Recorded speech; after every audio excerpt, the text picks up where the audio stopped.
Milí přátelé, jsem rád, že dneska můžu po nějakém čase opět být s vámi a rád bych dnes měl takové malé, krátké zamyšlení nad Božím slovem a nad čím než nad Božím slovem. My jsme minulý týden prožívali velikonoční, bych řekl, čas, ve kterém jsme si připomínali, co Pán Ježíš Kristus za nás učinil. A musím vám říci, že sám osobně už věřím 34 let a v podstatě už 34 let vždycky si na Velikonoce připomínám Pána Ježíše Krista v tom smyslu, co činil, nebo co učinil za nás. Začíná to takzvaně od čtvrtka a končí to takzvaně nedělí. A když se nad vším takhle zamyslím, tak si říkám, jestli ještě to všechno, co už po tolikáté zakouším a prožívám, jestli je to ještě tak stále pro mě aktuální, jestli je pro mě aktuální to, že Pán Ježíš Kristus za mě byl bičován, pak byl ukřižován a ještě vstal z mrtvých. Ano, říkám za mne, protože každý z vás si toto můžete tam vsunout, protože to všechno, co on učinil za tebe i za mne. Rád bych přečetl z prvního listu Petrova od 1. kapitoly 3. verš.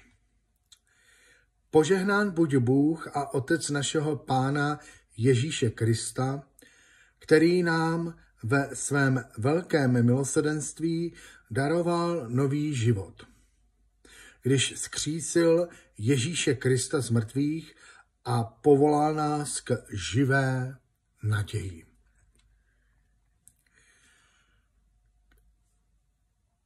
Požehnán buď Bůh a Otec našeho Pána Ježíše Krista. Před chvílou jsem říkal, že jsem už za svůj život mnohokrát prožil tyto svátky. A musím říci, že jsem měl takovou před několika lety, před asi 15 lety, jsem měl takovou zvláštní zkušenost.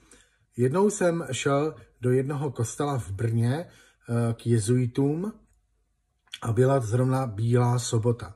A oni v podstatě na Bílou sobotu si takzvaně připomínají, že prostě ten výjev, co všechno Kristus činil, a potom začnou prožívat takzvané vzkříšení. A oni to mívávali vždycky, nevím, jestli tak to mají teď, ale mívávali to vždycky od 21. hodiny. A musím vám říct, že to bylo až pomalu do 11 hodin. Ta slavnost.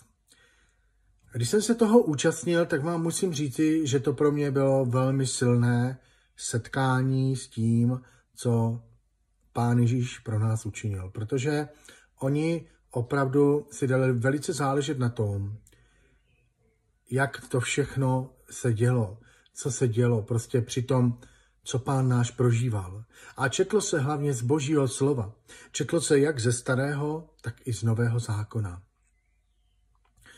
A ten prožitek, který jsem tam prožil, bylo to, že jednou, když jsem tam teda byl, tak vždycky potom to začíná tak, že se zapaluje veliká svíce a řekne se světlo Kristovo. A každý prostě má mít u sebe svíčku a má si od té velké svíce zapálit to hořící světlo. A takto stejně si říci světlo Kristovo. No jenže já jsem žádnou svíčku neměl. A co bylo velmi zvláštní, že naproti mně seděla rodinka, byla tam dcera, otec a matka. A ta dcera se podívala na mě a když viděla, že nemám svíčku, tak mi podala svoji svíčku, červenou, a dala mi ji do rukou. A řekla, ať to použiju. Pro mě to bylo velmi silné. A když se blížila ta velká svíce s tím božím plamenem, tak jsem si tu svíčku zapálil. A také jsem si řekl světlo Kristovo. A musím vám říci, že to boží světlo Kristovo ve mně opravdu zazářilo. Najednou jsem prožil tak hluboký boží dotek, jaký jsem málo kdy zažil. Je zvláštní, že i přede mnou ty lidé všichni byli velmi zvláštní, naplnění takovým úžasem, pokojem a radostí. Když skončila ta bohoslužba, tak jsem chtěl tu svíčku vrátit, nebo spíš maminka její asi otočila se s tím, že by si tu svíčku zase vzala. Ale ta dcera řekla, ne, nechte si ji na památku. Ta svíčka byla červená. A proč zrovna červená? Víte, většinou, když se používá červená barva, tak ona značí krev, utrpení, bolest. A já jsem si právě mnohokrát tuto svíčku zapálil. A vždycky jsem si vzpomenul na ten boží výjev. Já jsem si ji ale zapaloval i ve chvíli, kdy právě přišlo velké utrpení. Když přišly boje, těžkosti a bolesti, tak jsem si ji zapálil. Ano, svíčka měla červenou barvu, ale plamen byl zářivý. Můj pohled v tu chvíli pohlédl na ten boží plamen. A v tu chvíli jsem si uvědomil, že tím světlem Kristovým je samotný Pán Ježíš Kristus. On je to světlo Kristovo, které přichází do těch našich bouří, do těch našich těžkostí a bolestí. Je to světlo Kristovo, které nám ukáže cestu, abychom mohli vědět, jak jít.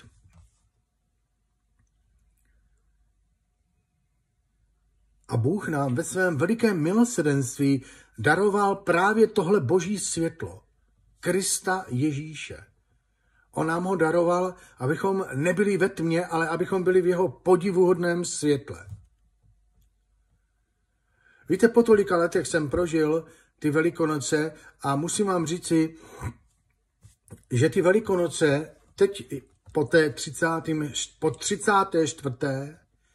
vám musím říci, že už jsem je tak neprožíval, jako jsem je prožíval před těmi 15 lety, jak jsem vám říkal, ten příběh v tom kostele, kde se mě opravdu Pán velmi dotkl a kde jsem si velmi silně uvědomoval, co Pán Ježíš Kristus za mě učinil. A opravdu jenom do velmi malé, bych řekl, abych to neřekl ani, že bych to plně znal, ale trošinku jsem to prožil, protože to si nedokáže člověk představit, co náš Pán vůbec prožíval. Když zkřísil Ježíše Krista z mrtvých a povolal nás k živé naději.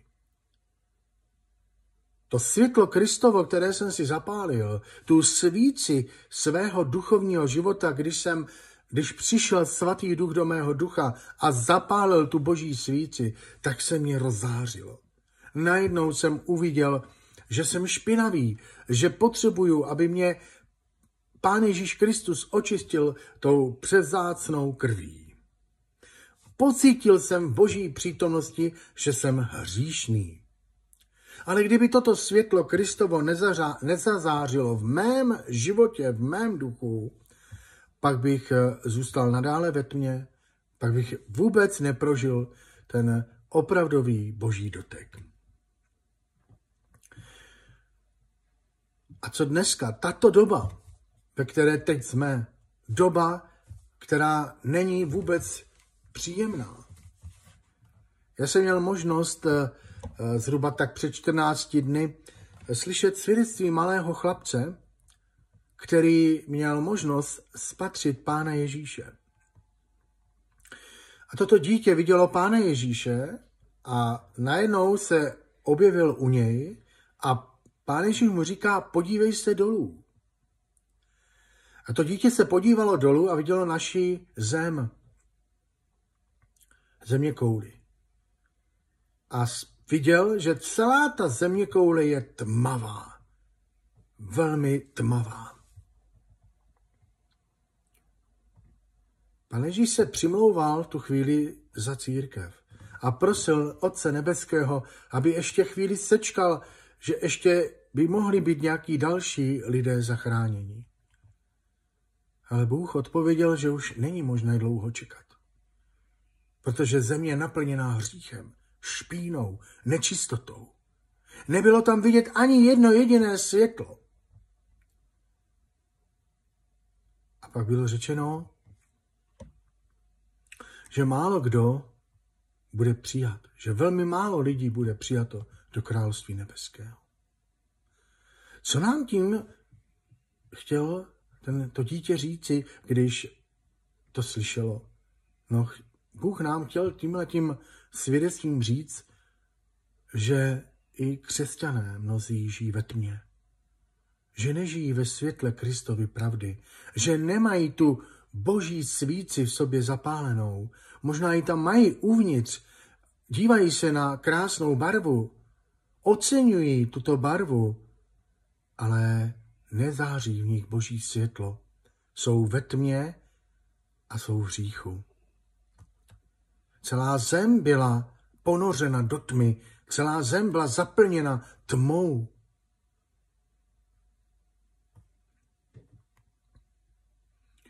Co budeme s tímto dělat? Nebo co ty i já s tím budeme dělat? Neměli bychom se smířit s tím, že v tvém i v mém životě je něco, co zatemňuje tvůj plný a hodnotný duchovní život. Jestliže tam jsou věci, které tam nemají být, pak je nutné tyto věci vyhnat ven.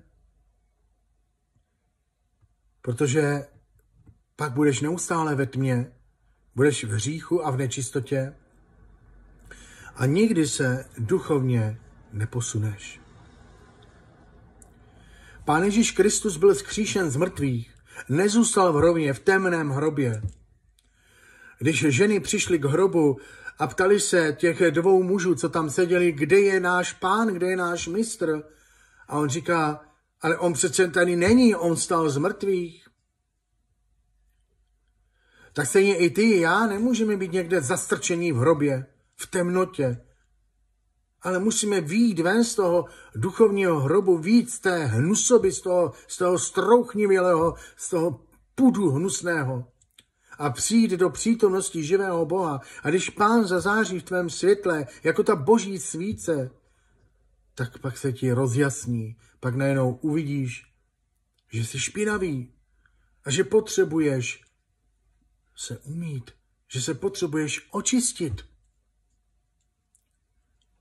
Já nevím, kdy Pán Ježíš Kristus přijde a on může opravdu přijít i teď, nebo každou chvíli.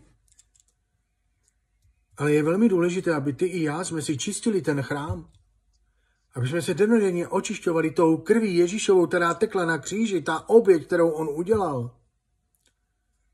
Abychom se nesmířili s tím, že budeme žít v nějakém hříchu, v nějaké nečistotě a myslet si, že nám to jen tak nějak projde. Vždyť nám Bůh je dobrý, on je úžasný, on je milosrdný. Toto slyšíme v kazatelnách, toto slyšíme v kostelích, v kaplích a všude.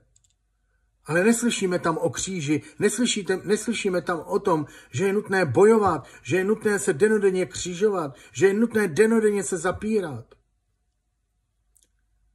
Protože to tvoje tělo nás táhne do hříchu, táhne nás do nečistoty, táhne nás úplně do tmy. A kdyby nebylo oběti Pána Ježíše Krista, tak já bych ani se s vámi dneska tady ani nebavil. Ale to všechno pro nás udělal Bůh.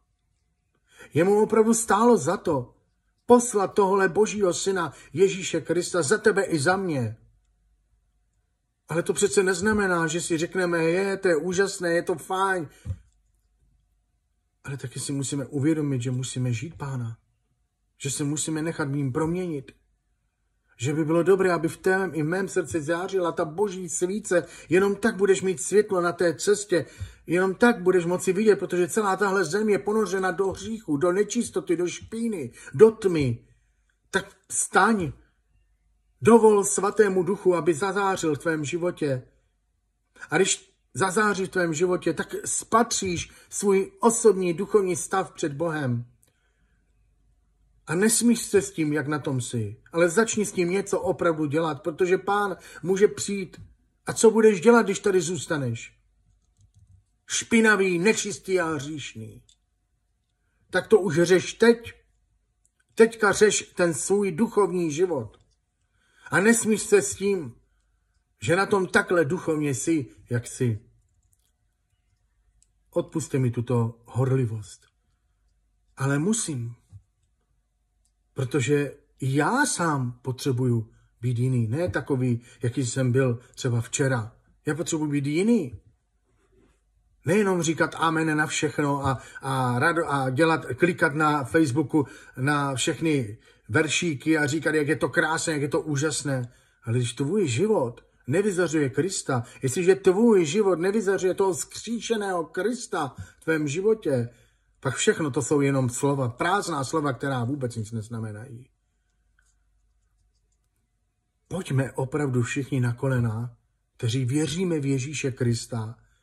A jestli děláme něco, co je špatné před jeho tváří, činíme z toho pokání, prosme Pána za odpuštění a prožijeme to, co Kristus za nás učinil. On to neudělal zbytečně. Jeho oběť nebyla zbytečná. On řekl, že on je vzkříšení a život. Tak žijeme ten vzkříšený, úžasný život Kristu Ježíši a bojujme ten dobrý boj víry. Bůh vás všechny požehnej.